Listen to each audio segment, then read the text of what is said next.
일본 오사카역 뒷골목에서 노숙자들을 위해서 밥을 지어서 그들을 대접하는 그런 일을 하는 일본 목사님이 한 분 계시다고 합니다. 이 목사님은 자신이 사역하고 있는 그 사역 현장을 찾아오는 그 사람들에게 한결같이 한 점의 그림을 보여준다고 합니다. 그 그림의 내용은 이 한 끼의 밥을 얻어먹기 위한 그 노숙자들의 행렬 속에서 예수님께서 나무노한 옷차림으로 그 빈 깡통을 들고 줄을 서서 기다리는 그런 모습을 담은 그림이라고 합니다.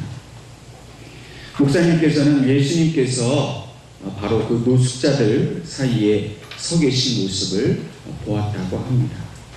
그래서 이 노숙자들을 위해 밥을 짓고 그들에게 대접하는 일을 죽을 때까지 하겠노라고 그렇게 하나님 앞에 서원을 했다고 합니다. 그리고 목사님은 그 그림의 제목을 아래로 올라가는 사람이라고 붙였다고 합니다. 많은 사람들이 아래로 내려가기보다는 위를 향하여 올라가려고 애를 씁니다. 그래서 세상에 출세와 성공 또 부와 명예를 쫓는 것을 자기들의 인생의 최종 목표로 삼고 있습니다. 그러나 예수님은 정반대의 삶을 사셨습니다. 인간의 몸을 입으시고 인간의 그 연약한 죄인의 모습으로 인간의 친구가 되어주셨습니다. 또한 종의 모습을 가지셔서 철저히 인간보다도 더 낮은 곳으로 내려가셨습니다. 예수님께서 아래로 내려가신 것은 이 일본 목사님이 소개한 그 그림의 제목처럼 오히려 올라가시기 위함이었습니다. 주님께서 이 땅 위에 오셔서 인간들을 사랑하시고 그 인간들과 함께 하나님이 계신 그곳으로 올라가기를 원하셨던 것입니다. 주님께서는 그의 사역을 통해서 이 땅에 오신 목적을 분명히 우리에게 밝히셨습니다. 마가복음 10장 45절 말씀에 인자가 온 것은 섬김을 받으려 함이 아니라 도리어 섬기려 하고 자기 목숨을 많은 사람을 위한 대속물로 주려 함이라고 말씀하셨습니다. 여기서 주님은 자신을 인자라고 부르셨습니다. 그 인자란 말은 말 그대로 사람의 아들이라는 뜻입니다. 이 인자라는 표현은 예수님께서 스스로에 대해서 부르시기를 매우 즐겨하셨던 호칭이었습니다. 이 인자란 말에는 여러 가지 의미가 담겨져 있습니다. 이것은 자신에 대한 메시아적 호칭이기도 합니다. 또한 세상으로부터 쉽게 공격받지 않는 그리스도의 인성을 강조한 표현이기도 합니다. 다시 말해서 예수님께서 자신을 인자라고 표현하신 것은 친히 인간이 되셔서 우리 인간과 함께 친구와 같은 존재가 되셨다는 것을 의미하는 동시에 또한 하나님의 아들로서 장차 이 인간들을 하나님이 구원하실 것이라는 사실을 말씀하시는 표현이기도 합니다. 또한 우리와 같은 죄인과 함께 하시기를 기뻐하시는 그런 겸손한 주님의 모습을 표현한 말씀이기도 하고 또한 메시아로서 이 땅을 다스리는 거룩한 권위를 가지신 분이라는 그런 뜻도 인자라는 말 속에 담겨져 있습니다. 그러므로 주님께서 이 땅에 오신 목적은 기쁨을 가지시고 우리 죄인들을 섬기시려고 오셨다는 것입니다. 뿐만 아니라 죽기까지 우리를 위하여 목숨을 주심으로 우리를 친히 하나님 앞에 올려주시기 위함인 것을 말씀해 주고 있습니다. 오늘 하나님께서 우리에게 주신 이 본문의 말씀을 통해서 예수님께서는 친히 이 땅에 거하시면서 참된 인자의 모습이 무엇인지를 우리에게 보여주고 계십니다. 오늘 본문 말씀의 배경은 이렇습니다. 예수님께서 갈릴리 호수로 나아가셨습니다.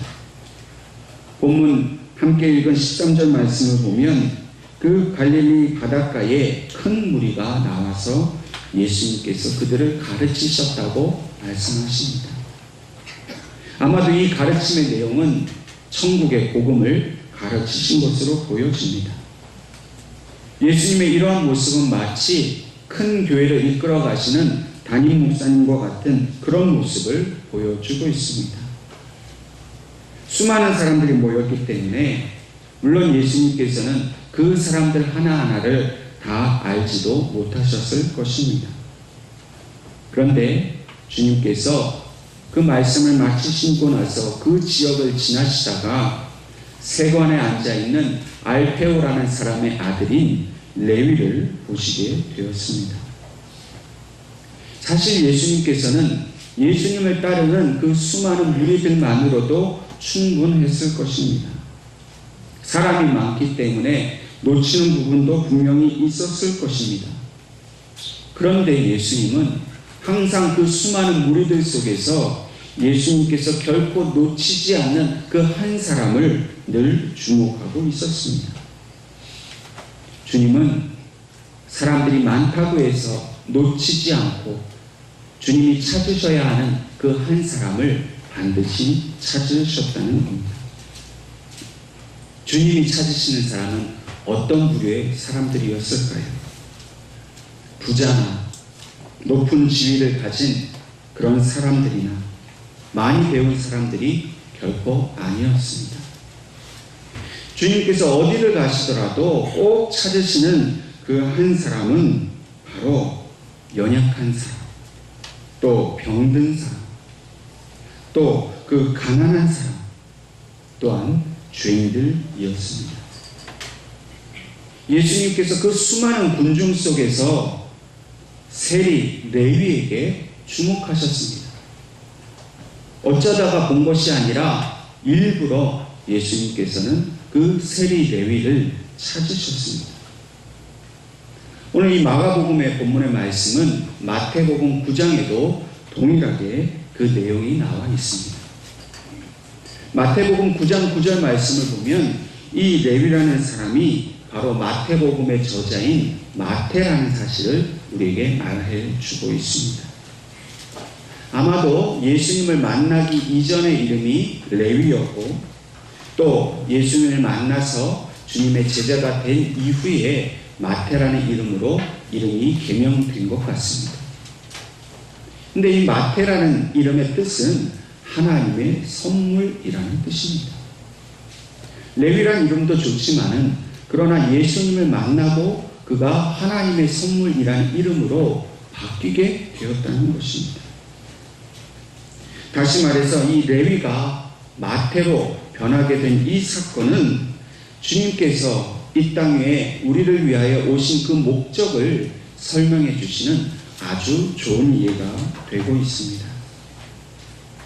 오늘 본문 14절 말씀을 보면 마태가 세관에 앉아 있었다라고 기록하고 있습니다. 사실 오늘 본문의 배경이 되는 이 가버나움이라는 지역은 교통의 요충지입니다.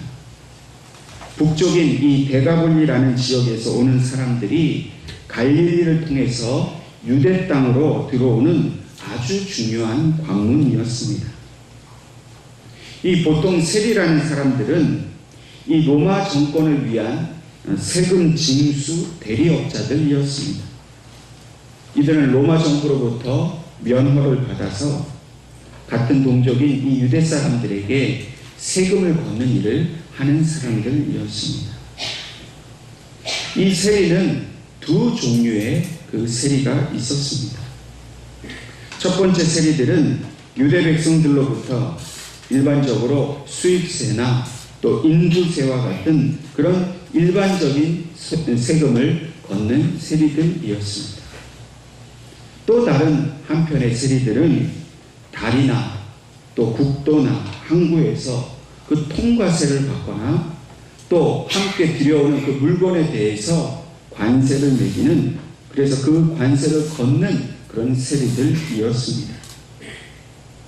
이 일반적인 그 조세를 걷는 세리들은 세율에 따라서 세금을 걷기 때문에 일정한 그 비율 이상은 세금을 더 거둘 수가 없었습니다.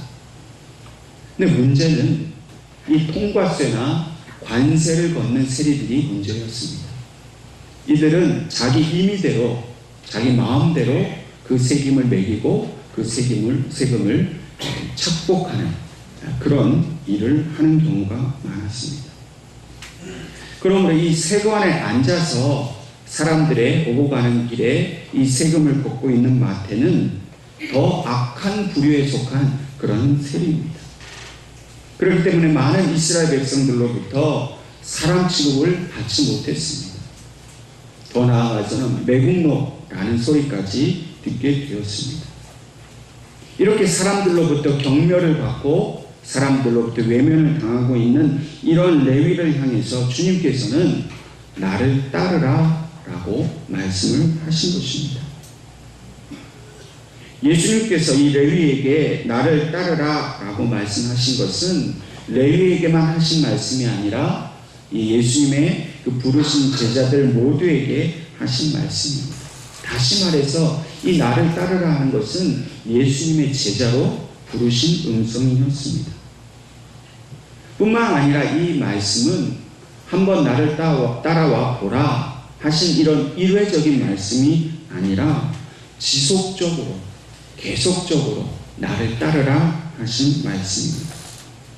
그래서 이렇게 예수님을 따라가다가 예수님의 삶과 그 가르침을 본받고 마침내 그것을 온전히 지킴으로 인해서 예수님과 같이 똑같이 행하는 삶을 살라 하신 말씀이었습니다. 결국 이 나를 따르라 하신 이 말씀은 레위에게 있어서는 자기가 지금 하고 있는 그 세리의 일을 완전히 버리고 새로운 삶을 살아라 하신 말씀으로 주님이 하신 말씀입니다. 사실 이 레위에게 있어서 이 세리의 일을 버린다는 것은 결코 쉬운 일이 아니었습니다. 물론 세리가 도덕적으로나 또 민족적으로 사람들에게 비난을 받는 그러한 일이기는 했습니다. 그러나 나쁘기만 한 것은 아닙니다. 이 세리라는 직업은 단기간에 많은 돈을 벌 수 있는 그야말로 유망 직종이었습니다. 청년들에게 있어서 돈을 많이 벌 수 있는 그런 선망의 대상이었습니다.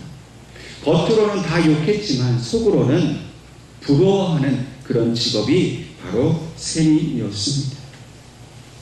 그런데 이 레위는 이 좋은 직업을 버리고 예수님을 따라갔다는 것입니다.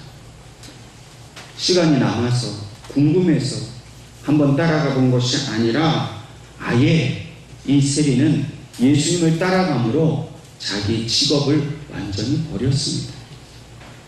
이제까지 이 세리로서 벌어들였던 그 돈과 자기의 그 모든 것을 다 버리고 예수님을 따라갔다는 것입니다. 사실 우리는 이 장면이 잘 이해되지 않습니다. 어떻게 예수님께서 한번 나를 따르라 라고 말씀하셨다고 해서 레위가 금방 그렇게 모든 것을 버리고 예수님을 따라갈 수 있겠습니까?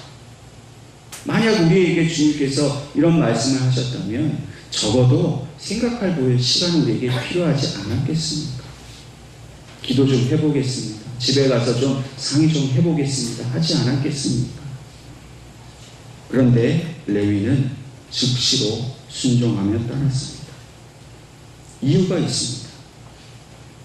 그것은 바로 이 주님의 부르심이 레위에게는 단순히 한 사람의 부르심으로 들린 것이 아니기 때문입니다. 레위가 들은 이 주님의 말씀은 바로 하나님의 부르심으로 그에게 들려졌습니다. 하나님의 사랑하심과 또 그 사랑으로 말미암는 하나님의 그 택하심의 음성이 레위에게 들렸다는 것입니다. 사실 레위는 늘 마음속에 갈급함이 있었습니다. 돈은 많이 벌어서 자기 하고 싶은 대로 하고 살아서 남들에게 부러움의 대상이 되었는지는 모르지만, 그러나 사람들의 그 비난과 그 멸시의 분기를 늘 받고 살았습니다. 돈이 많아서 행복한 것 같지만 사실은 마음이 늘 가난하고 외로웠던 사람이었습니다. 그런데 그 마음을 아시는 것처럼 예수님께서 나를 따르라 하실 때 그 음성은 자신을 살려주시는 하나님의 구원의 음성으로 들렸던 것입니다. 그렇기 때문에 그 좋은 직업, 그 돈 많이 버는 일을 버리고 즉시로 따라 나설 수가 있었던 것입니다. 오늘 하나님께서는 예수님을 통해서 오늘 우리도 동일하게 부르고 계십니다. 오늘 이 시간 우리를 향해서 너희는 나를 따르라 라고 말씀하고 계십니다. 물론 우리는 레위처럼 그렇게 우리의 모든 직업을 하루아침에 버리고 따라갈 수가 없습니다. 물론 예수님께서 하시는 말씀이 지금 다니고 있는 직장도 버리고 하는 일도 다 멈추고 당장 내일 월요일 아침부터 회사에 사표 내고 무조건 나를 따르라 하신 말씀은 결코 아닙니다. 오히려 예수님께서 오늘 이 시간 우리에게 나를 따르라 하시는 말씀은 우리의 그 삶의 태도를 바꾸라는 뜻입니다. 이제껏 하나님을 사랑한다고 하고 예수님을 믿는다고 하면서도 여전히 세관에 앉아서 돈이나 벌 생각으로 여전히 세상만 바라보고 있는 그 마음의 그 삶의 태도, 방식을 버리라는 것입니다. 그리고 이제는 돈이나 그런 세상에 대한 정욕이 아니라 오직 예수님께서 살아가신 그 모습을 본받으면서 살아가라고 우리를 부르고 계시는 것입니다. 오늘 이 주님의 그 부르시는 음성을 듣는 자는 그 음성을 거부할 수 없음을 믿으시기를 바랍니다. 왜 그렇습니까? 우리 심령에 늘 예수님을 향한, 늘 영생을 향한 그 갈망하는 마음이 있기 때문입니다. 우리도 이 레위와 같이 겉보기에는 잘 사는 것 같지만 우리의 영으로는 늘 허전하고 외롭고 그런 공고한 것을 주님이 알고 계시지 않습니까? 오늘 주님께서 우리를 따르라라고 부르시는 그 음성에 우리가 따라가는 것은 우리에게 주신 축복인 줄로 믿으시기를 바랍니다. 내 마음을 아시고 주님이 없이는 살아갈 수 없는 나를 불러주신 그 은혜가 오늘 우리 가운데 충만히 임하였다는 것을 기억하실 수 있기를 바랍니다. 그러므로 레위처럼 우리는 정욕과 욕심을 버려야 합니다. 버리는 것이 은혜입니다. 세상을 향한 마음이 그 정욕 때문에 늘 마음에 갈등하는 그 괴로움을 버릴 수 있는 것이 하나님의 은혜입니다. 레위는 스스로 무너졌습니다. 스스로 허물어졌습니다. 그리고 예수님 때문에 그는 완전한 새 삶을 얻게 되었습니다. 저와 여러분도 오늘 이 시간 나를 따르라 하신 주님의 그 부드럽고 사랑스러운 음성 앞에 아멘으로 응답하시면서 우리를 괴롭게 하는 모든 정욕으로부터 우리가 자유케 되었음을 믿고 주님을 영원토록 따라가기로 결단하시기를 바랍니다. 이렇게 주님께서 레위를 부르시고는 레위의 집에 들어가셔서 식사를 하시는 장면이 오늘 본문에 계속해서 말씀하고 있습니다. 15절 말씀을 보니까 많은 세리와 주인들이 예수와 그의 제자들과 함께 앉았으니 이는 그러한 사람들이 많이 있어서 예수를 따름이러라 말하고 있습니다. 여러분, 당시 사회 분위기에서 이 세리라는 주인과 함께 식사를 한다는 것은 매우 큰 문제가 되는 일입니다.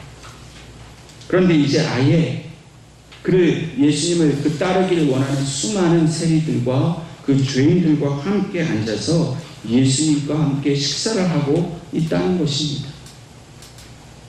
여기서 말하는 죄인들은 죄인이라고 불릴 만한 어떤 특별한 그런 계층의 사람들을 의미합니다. 또한 당시 사회에 있어서 왜 이 사람들이 죄인으로 불리게 되었는가 하면 이 모세의 율법에 대해서 바리새인들이 해석을 하고 규정한 그 어떤 법들을 어긴 사람들을 의미합니다.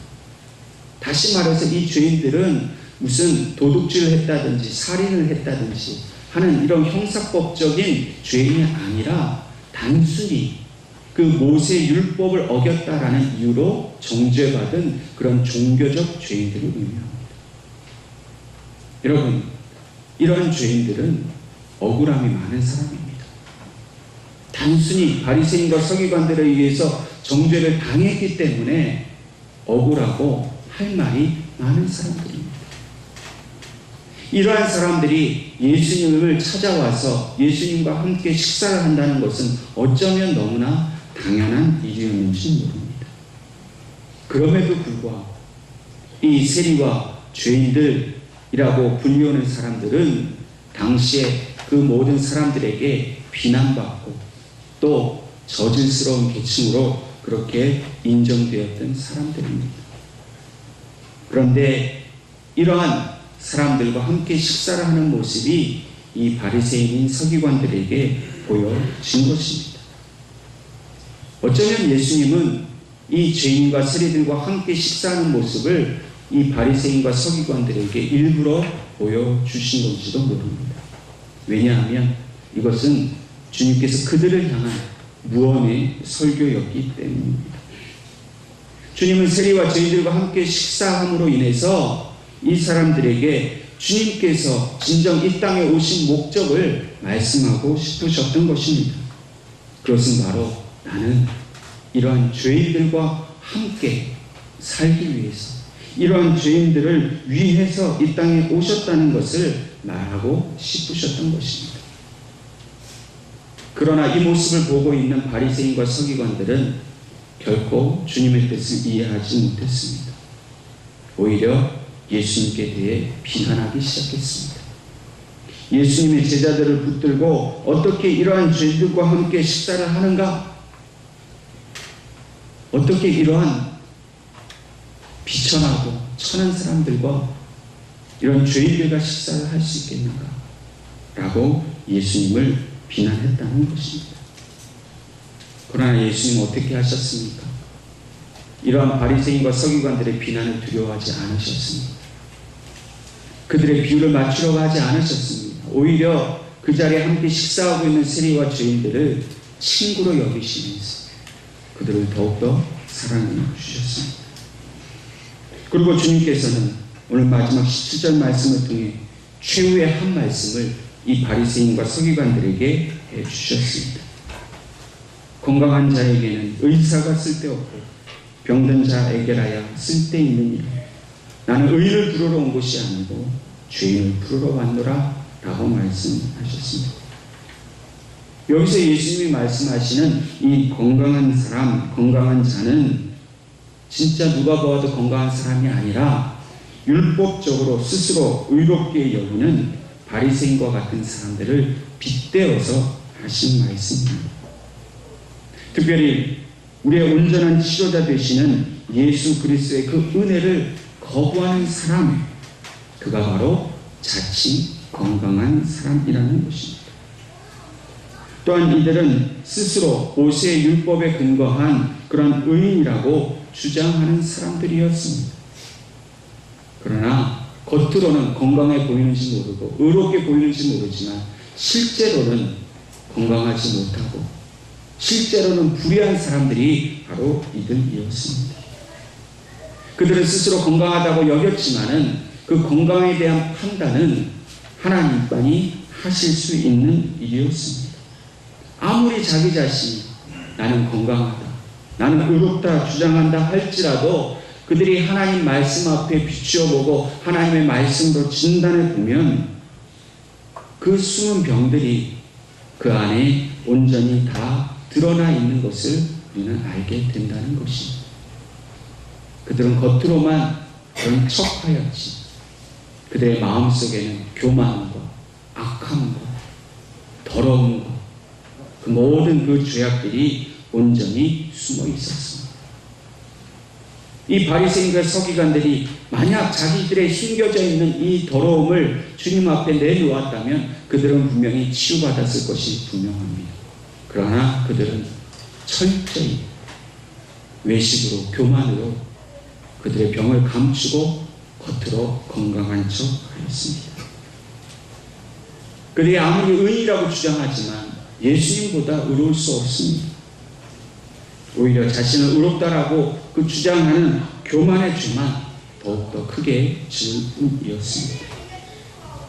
그러나 오늘 예수님께서는 그들의 그러한 건강함과 그 의로움을 주님은 다 아셨기 때문에 오히려 자기 스스로를 병든 자라고 나는 죄인이라고 고백하는 사람들을 치유하시고 그들의 친구가 되어주시기 위해 이 땅에 오셨다라고 말씀하고 있습니다.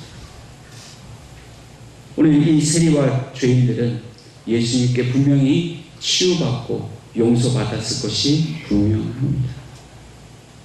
주님은 오늘 이 시간 이 자리에 있는 우리들을 바로 이러한 세리와 죄인들과 같이 우리를 치유해 주시기를 원하시고 우리를 위로해 주시기를 원하신다는 것을 믿으시기를 바랍니다. 주님은 우리에게 가장 낮은 모습으로 이 땅에 오셨습니다. 마치 구걸하고 있는 그 노숙자들의 그 틈 속에 서 있는 모습으로 가장 남루한 모습으로 우리에게 찾아오셨습니다. 우리의 병든 것을 아시고 우리의 죄된 것을 아시면서도 우리를 친히 찾아오셨습니다. 세리인 레위를 부르셔서 당신의 제자를 삼으신 것처럼 오늘 이 세리보다도 더 죄가 많은 우리들을 무시하고 멸시하지 아니하시고 오히려 우리를 더 가까이 하시려고 우리를 찾아오셨습니다. 그러므로 오늘 우리는 나를 따르라 하시는 주님의 그 부르심에 응답하며 일생 동안을 주님을 쫓아 살아가야 할 것입니다. 주님의 제자가 되는 길이 우리에게 주신 가장 큰 복인 줄로 믿으시기를 바랍니다. 주님이 우리를 외면하신다면 우리가 누구를 통해서 참된 은혜를 얻고 영원한 생명을 얻을 수 있겠습니까? 이 땅에 수많은 사람들이 있지만 주님은 우리를 외면치 아니하시고 오늘 이 시간 우리를 찾아서 이곳에 오셨다는 사실을 믿으시기를 바랍니다. 그리고 그 사랑스러운 음성 앞에 아멘으로 나도 주님을 따라가겠습니다라고 순종할 수 있기를 바랍니다. 여러분, 인생의 높은 곳만 바라보면 결국 그곳에는 예수님이 계시지 않습니다. 오히려 고통과 눈물의 그 돌자갈이 깔려져 있는 낮은 곳에 예수님이 미소를 지으시면서 우리를 팔 벌려 안아주시는 줄로 믿으시기를 바랍니다. 낮은 곳으로 올라가신 그 주님의 뒤를 따라 우리도 낮은 곳으로 나아가기를 힘쓸 때에 주님은 결코 우리를 버리지 아니하시고 우리의 친구가 되어주시고 우리의 모든 병든 것을 고쳐주시는 의사가 되어주시는 줄로 믿으시기를 바랍니다. 오늘 이 말씀 앞에 저와 여러분이 순종하여서 일생을 주님만 따라가는, 그래서 주님과 동행하는 복된 삶을 사시기를 주님의 이름으로 축원합니다.